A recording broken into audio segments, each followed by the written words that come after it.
কো-কমার্সের একটি ওয়েবসাইটের যে প্রোডাক্টগুলো আপনার অলরেডি ইনস্টল করা আছে, যেমন এই ওয়েবসাইটের মধ্যে কিছু প্রোডাক্ট দেওয়া আছে, যে প্রোডাক্টগুলো আমরা চাই যে বর্তমানে আমাদের যে নতুন ওয়েবসাইট সেই ওয়েবসাইটের মধ্যে আমরা ইম্পোর্ট করতে, তাহলে এটা কীভাবে করব। এখানে দেখেন কো-কমার্সের আপনি যদি সেটিংসে অল প্রোডাক্টে আসেন, এখানে দেখেন আপনার এক্সপোর্ট অপশন আছে। সো এক্সপোর্টে আপনি ক্লিক করেন।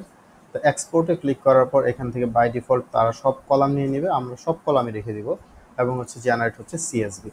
তো এই সিএসভি জেনারেট হওয়ার পর আপনার যে প্রোডাক্টের একটা লিস্ট আছে, সব লিস্ট অনুযায়ী তারা একটা সিএসভি ফাইল করে দেবে। এই ফাইলটা আপনি আপনার যে নতুন ওয়েবসাইট রয়েছে, এই দেখেন নতুন ওয়েবসাইট, এখানে আমরা চাই যে আমাদের ওই প্রোডাক্টগুলো আসুক, তাহলে এখানে আমরা ইম্পোর্ট অপশনে ক্লিক করব। ইম্পোর্ট অপশনে ক্লিক করার পর দেখেন তারা সিএসভি ফাইল চাচ্ছে। তো ওই সিএসভি ফাইলটা আমরা যদি এখান থেকে সিলেক্ট করি, যে আমরা ডাউনলোড ফোল্ডার সম্ভবত আসছে, এই যে হচ্ছে সিএসভি ফাইল। তো এই সিএসভি ফাইলটা আমরা এখান থেকে ওপেন করে দিলাম। ওপেন করার পরে আমরা আসলে এখানে কন্টিনিউ করি।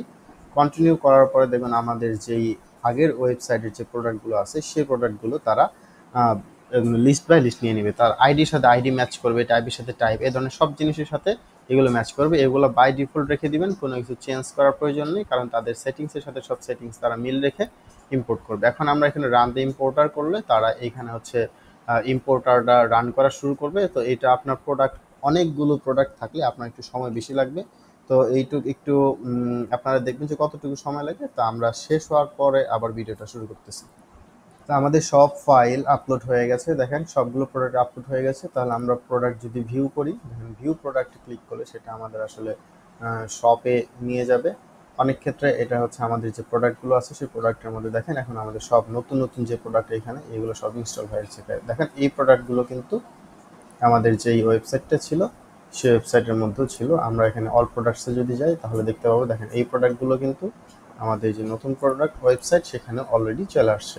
তাহলে আমরা এগুলো যদি আবার স্টোরে ভিজিট করি এবং স্টোরে ভিজিট করার পরে আমরা এগুলো দেখতে পাবো। দেখেন শপের মধ্যে এখন এই যে নতুন যে প্রোডাক্ট আছে সেগুলোই চলে আসছে, আর এইগুলো ছিল আগের প্রোডাক্ট, আর এখন হচ্ছে নতুন এই প্রোডাক্টগুলো চলে আসছে।